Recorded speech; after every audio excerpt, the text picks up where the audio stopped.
একটা বিষয় নিয়ে একবার একটু কথা বলছিলাম, আর একটু কথা বলি। আসলে এই কথাগুলো বলানো বা শোনানো মানে শুনবে এরকমের কোনো ব্যক্তিবর্গের সাথে আমার কোনো জানা পরিচয় নাই বা কিছু, এই কারণে।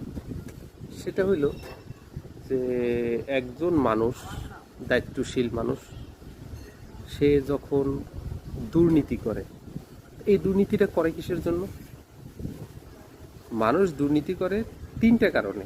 এক, তার যে চাহিদা তাই পূরণ হচ্ছে না। দুই, তার ফ্যামিলির চাহিদা পূরণ করতে পারতেছে না।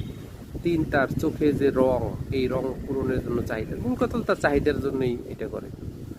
চাহিদা করার জন্য তোমার দুর্নীতি করতে হবে কেন?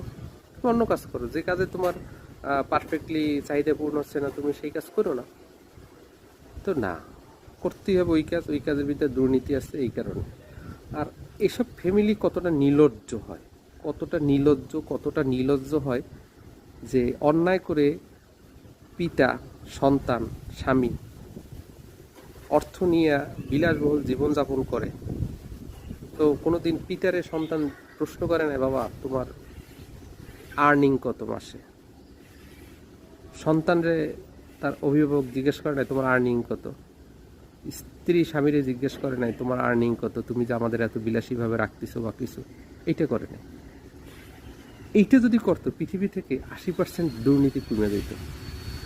দুর্নীতি দারিদ্রতা বাড়ায়, কথাটা সত্য। এই কথাটা সত্য।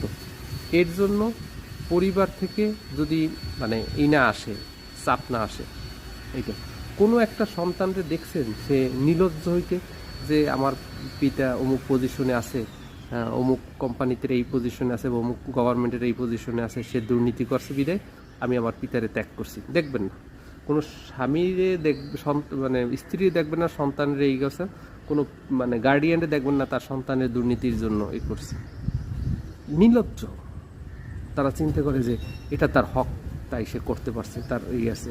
আবার অনেকে বলে যে ভাই সৃষ্টিকর্তা তারা ওই জায়গায় নিয়ে গেছে, ওই টাকা আসবে কোত্থেকে আসবে, এটা এগুলো ফেক কথাবার্তা। সৃষ্টিকর্তা, হ্যাঁ ঠিক আছে যে ওখানে তারা নিয়ে গেছে, কিন্তু তার তো মনুষ্যত্ব থাকা দরকার, তার ফ্যামিলির মনুষ্যত্ব থাকা দরকার, তার সন্তানের মনুষ্যত্ব থাকা দরকার, যে আমার পিতা তো আমার যা খাওয়াইতে আছে এগুলো তো সব মানুষের হক, মানে অধিকার নষ্ট করে খাওয়াইতে আছে।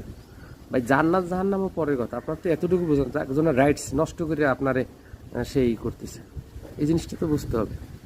সৎভাবে অনেক সরকারি কর্মকর্তা কর্মচারী আছে, সৎভাবে অনেক ব্যবসায়ী আছে, সৎভাবে অনেক ঠিকাদার আছে, তারাও তো বাঁচতেছে।